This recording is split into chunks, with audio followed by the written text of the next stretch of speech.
In the end, we are once again what we were in the beginning. And this is universal. It doesn't matter if you're Christian or if you're Buddhist, if you're Hindu. There may be some of these larger, greater, I will call them greater, not because they're better than, but greater religions that don't agree. But it's boggling my mind, and I do carry a degree in divinity because I don't believe they exist. We all believe that we come from oblivion and that we travel to oblivion. Now, after I sing you this song, I want to speak to you about the in-between part, the space between oblivion and oblivion. Does it matter what you think? Does it matter the influences you allow into your life? Does it matter the music you listen to? The influences you allow into this in-between spot in your life? This place between oblivion and oblivion.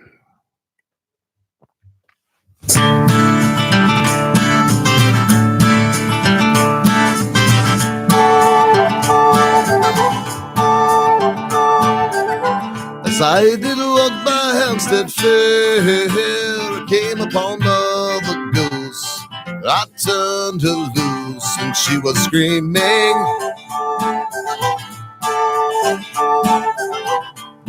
And student said to me, was it really true? Were the elephants and lions too in a Piccadilly circus?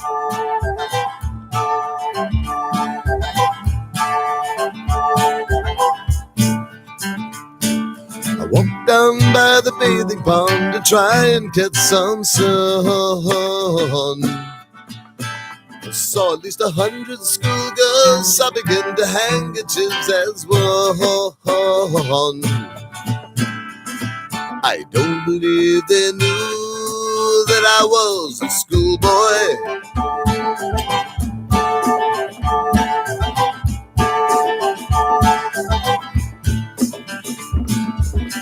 And the bearded lady said to me, if you starved, you're raving, and you're misbehaving, well, you'll be sorry. And the chicken fancier came to play with his long red beard and his sister's weird. She drives a lorry.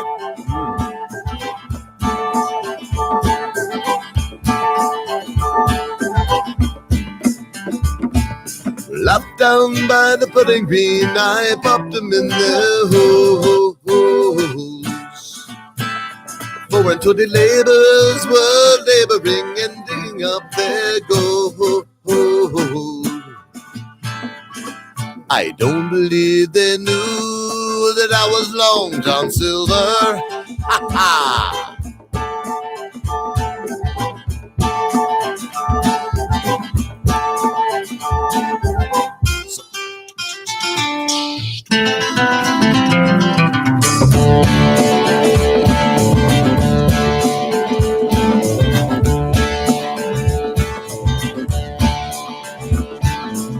So Johnny Scarecrow make his rounds in his jet black Mac that he won't get back. He stole it from a snowman.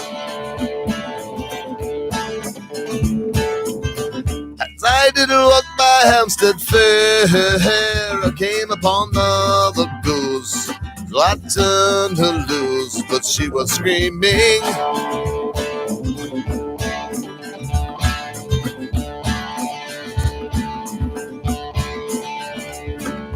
Walked down by the pudding green, I popped them in their hose. Must have been 100 schoolgirls sobbing into handkerchiefs as one. I don't believe they knew that I was a schoolboy.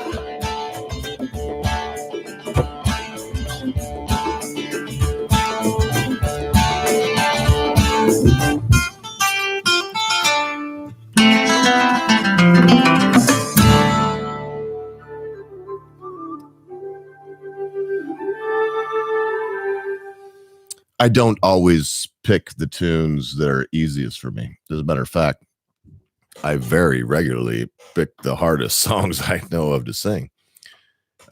If you couldn't tell, I'm not tooting my own horn, but if you couldn't tell, that's right up my street. It's in my range. It's in a style that I love and that I feel.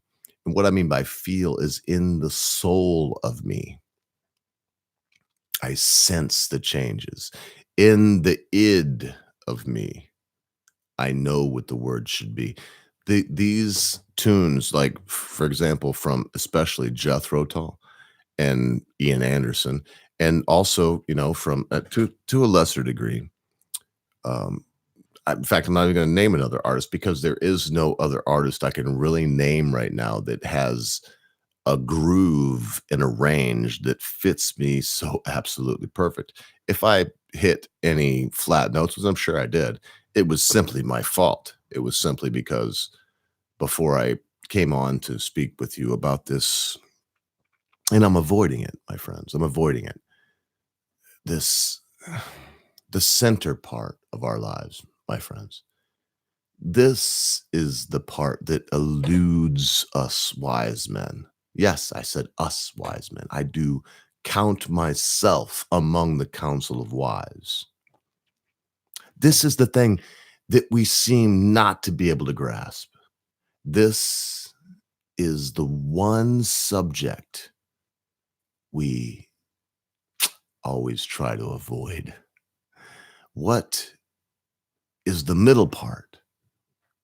We can discuss the before forever. In my opinion, there's nothing before. We can discuss the after forever. In my opinion, there's something after. But the in between, this section of life that you find yourself dwelling in now, this is the part that we have a hard time with more often than not. I'm going to tell you something, folks. I've heard it time and time again. The devil made me do it. I was tempted. I was weak. In a moment of weakness, temptation crept in. Nonsense. Nonsense. Excuses of the weak.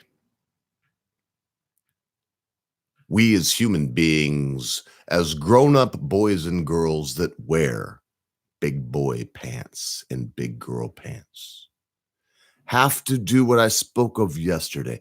Take this wonderful thing we call personal responsibility and apply it to this center part of our existence. Remember the center part, the nothing before we lived, the center part, the something after we live. We all agree, it seems like, on the before part. Now, some people will disagree, but a lot of us agree. It's so easy to say that before there was nothing. And so often we disagree on the end. Many people believe there is nothing. It doesn't matter. Consider today. Consider the moment you live in now. Don't consider it with change in mind. Don't consider it critically. Consider it. Consider it with an open mind. I've heard it said that you're only as good as your last bad decision. I disagree. You are as good as your natural tendencies are in this middle portion of existence. You, my friends, hold the key to every lock before you. I'm not breathing sunshine up your ass. I'm not a motivational speaker. I'm a realist. I'm an insane, old, bearded anarcho capitalist that you may or may not want to live next to.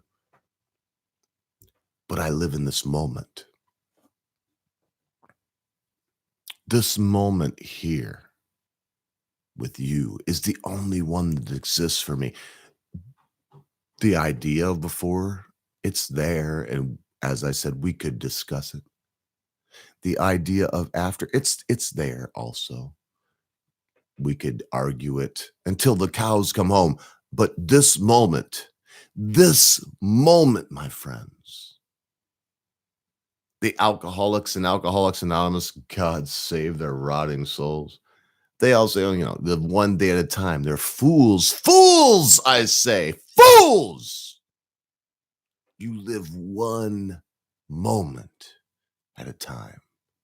Soak it in. Second by second. Fractional.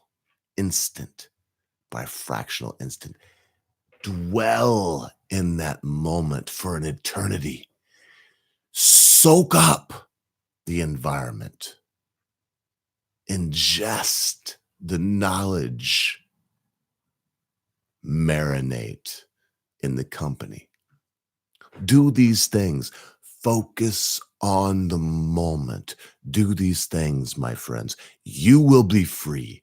You will be happy. It doesn't matter if you're a millionaire, a billionaire, or a pennynaire, because you never got a penny to pay the bills. Doesn't matter.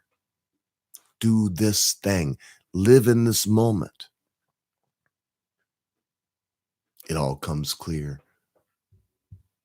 Your horizons are wide open, and you realize in the final embrace, in that wonderful ride to the cosmos, we all become one. You join with me. Brother becomes brother. Sister becomes sister. Unisex. United.